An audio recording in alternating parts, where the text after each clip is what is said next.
Now let's head to Washington for some breaking news. Longtime Senate Republican leader Mitch McConnell says he will step down in November. Let's go to our Richard Madden, who joins us more out of Washington on this. So, Richard, tell us about this moment in U.S. politics. I was surprised to see it. Yeah, it's some big news. That announced by Mitch McConnell, who is, by the way, one of the longest, if not the longest, serving Senate leaders in U.S. history. He announced today he's calling it quits. Now, this is a historic moment. McConnell was first elected as a senator from Kentucky during the Reagan sweep in the 80s and worked his way up to top leadership roles, including stints as the powerful majority leader where he shaped the congressional agenda, and he also became a lightning rod for his critics.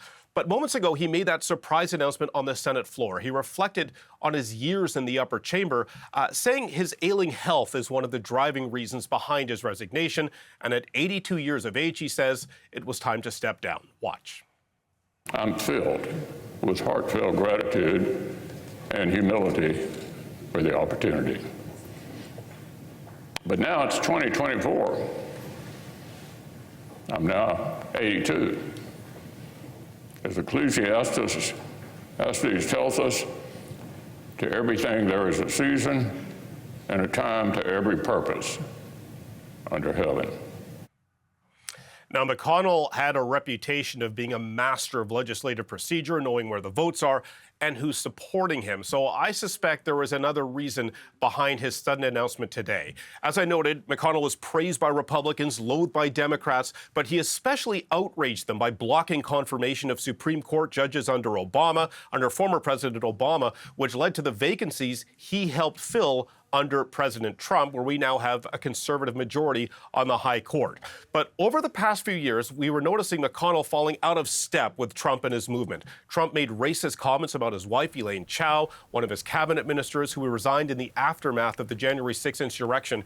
And later that day, McConnell went on the Senate floor, saying Trump was directly responsible for it. Since then, he's been demonized by Trump's allies, not just for that, but for his unwavering support for aid for Ukraine.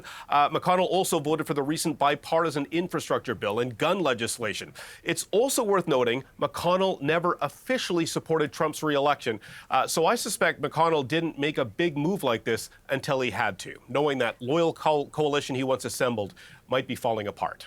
One of the things that we have noticed are those freezing spells as well that Mitch McConnell had faced over the next little bit. Did he address that at all?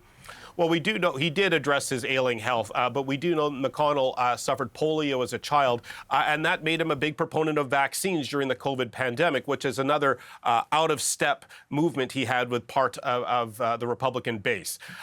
So what's next here is that McConnell plans to step down in November with a new leader to take the helm in January. And this is going to open up a contested leadership race, wheeling and dealing behind the scenes, and that will lead up to a secret ballot. Whoever becomes Senate leader will drive the direction of the party, and it could be two wildly different scenarios depending who wins in November. Off the top of my head, I can think of 3 senators from Texas, Wyoming, and South Dakota who are rumored to be eyeing McConnell's job. So bottom line here, Hannah, buckle up for some wild U.S. politics this fall. You have a presidential election and now a high-stakes secret ballot for which Republican will lead the Senate. You said yesterday, get the popcorn ready. Get another batch ready. We're going to have another batch. I like butter. You bet. Thank you. Thanks, okay. Richard Madden in Washington.